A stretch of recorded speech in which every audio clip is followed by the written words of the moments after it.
Você sabe como surgiu a expressão fechar com chave de ouro? Geralmente essa frase ela era usada para explicar a última estrofe de um soneto, que é uma pequena canção ou poesia. Diziam antigamente, quando ela era terminada com chave de ouro, ela ficava conhecida por gerações. Jesus Cristo, na lição dessa semana, a gente viu que no final do seu ministério, ele terminou de fato com chave de ouro, falando as palavras que são conhecidas como a grande comissão. Nesse vídeo de hoje, vamos dar um pouco sobre a missão que o Senhor nos confiou. Então, chama a vinheta, fica ligado e vamos para mais um vídeo.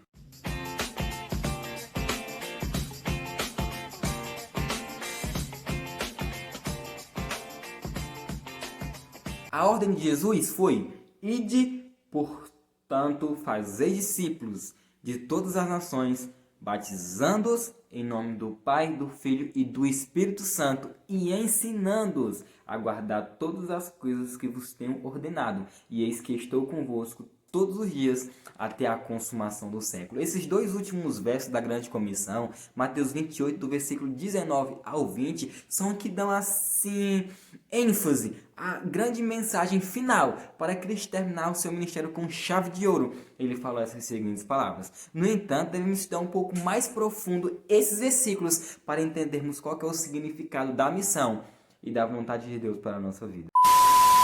O legal do texto bíblico é que ele apresenta 4 verbos que, se você entender o que eles querem dizer, podemos descobrir o foco do texto bíblico. Por exemplo, olha a mágica da edição aqui, ó. Tá vendo esse texto bíblico aqui? Aqui nós encontramos 4 verbos. O verbo ide, que é ir, vão. Fazei, que é fazer discípulo. Ensinar e batizar. São os 4 verbos que esses versículos apresentam. Legal!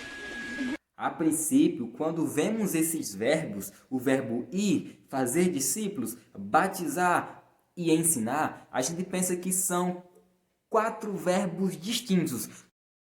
No entanto, desses 4 verbos, apenas um deles tem a ação principal. E aí, qual que você acha que é? Qual que você acha que é? Não sei. Olha, você pode até não saber qual é o verbo que tem a ação principal, o verbo imperativo desses 4 verbos. Mas uma coisa que eu tenho certeza que você sabe é que tem que deixar o like. Claro, você tem que deixar o like para ajudar o canal, para ajudar nosso canal aqui. Então deixa o like aí, deixou? Muito like. Pronto, agora a gente pode continuar. Por mais que o verbo ir apareça no começo da frase e parece estar em ênfase, ele não é o verbo principal. No original, ele é apenas um particípio e não uma ordem imperativa. Então, no original, ele ficaria assim, ó: indo, ou enquanto vocês estiverem indo, façam discípulos. Da mesma forma, acontece com batizando ou ensinar. Enquanto vocês estiverem batizando ou enquanto vocês estiverem ensinando. Logo, entendemos que o único verbo com ação direta, com a ordem direta, é o verbo fazer, fazer discípulos. Tá difícil, viu? Tá difícil. Em resumo, podemos ler esse versículo literalmente como: indo, discipulem, ou façam discípulo de todas as nações, batizando-os em nome do Pai, do Filho e do Espírito Santo e ensinando a guardar todas as coisas que eu lhes ordenei. Note que os 3 verbos estão no gerúndio: indo, batizando e ensinando. Apenas um está no imperativo, que é discipulem. Esses 3 verbos, indo, batizando e ensinando, são o que explicam a metodologia do verbo principal. É como o primeiro verbo, o verbo principal, deve ser executado. Na verdade, fazer discípulo é o centro, é o ponto central da grande comissão. E os 3 verbos auxiliares são os que nos ajudam a trabalhar nesse discipulado. Jesus nos pediu para fazer discípulos e ensinar, batizar e ir. É o método mais simples para conseguir aumentar cada vez mais os números de seguidores de Jesus. É verdade. Entre muitas coisas que Jesus poderia ter feito em seu ministério, uma das principais foi discipular, foi usar pessoas, foi trabalhar com pessoas para, com seu exemplo, mudá-las e fazer delas pessoas que iriam discipular mais e mais pessoas. E foi assim que essa grande onda de cristianismo chegou até os dias atuais. É por isso que todas as pessoas que afirmam seguir Jesus devem estar envolvidos no discipulado, devem fazer discípulos. Jesus, ele dedicou muita parte do seu tempo, aliás, ele dedicou todo o seu tempo para trabalhar na missão. Jesus, ao descer na terra, ele fez o maior de todos os milagres. Ele veio nos salvar do pecado. Ele veio salvar um planeta caído, perdido. E mais do que isso, ele mostrou a relação de um ser divino humano, ensinando pessoas a discipular outras lá na frente. Cristo é o nosso maior exemplo e por meio do que ele fez e do que nos ensinou, devemos ir e buscar mais pessoas lá fora.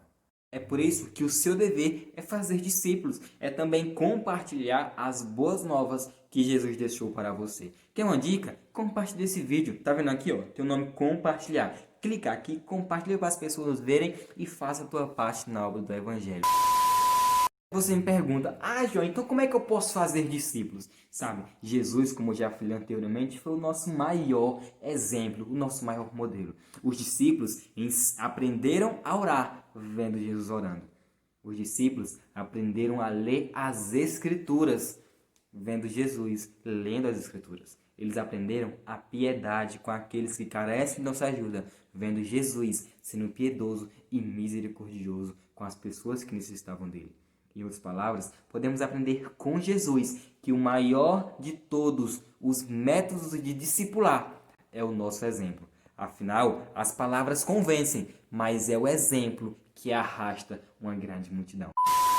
No livro de 2 Timóteo, capítulo 2, versículo também 2, Paulo falou a seguinte frase: "E as palavras que me ouviu dizer na presença de muitas testemunhas, confia-as a homens fiéis, que sejam também capazes de ensinar a outros." Olha que interessante. Paulo aqui fala para Timóteo que as palavras que ele ouviu, ele contasse a homens fiéis que pudessem também contar a outros. Você vê a importância do discipulado, um conta para outro, que conta para outro, que conta para outro, e aí o mundo vai se enchendo cada vez mais dessa brilhante magia que é o cristianismo.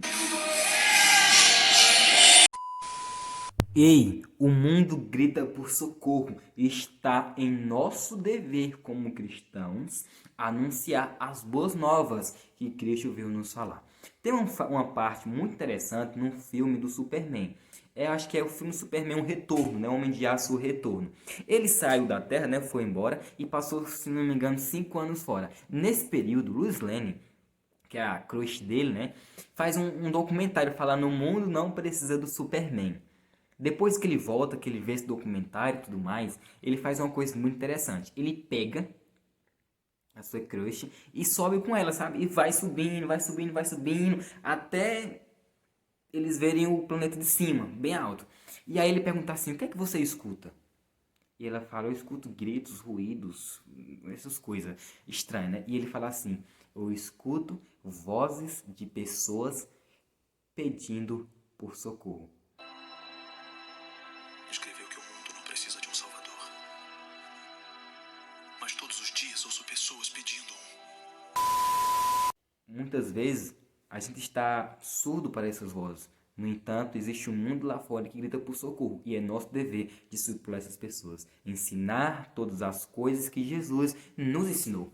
Você aprendeu? Você tem a luz? Então compartilhe a luz para as pessoas que estão na escuridão.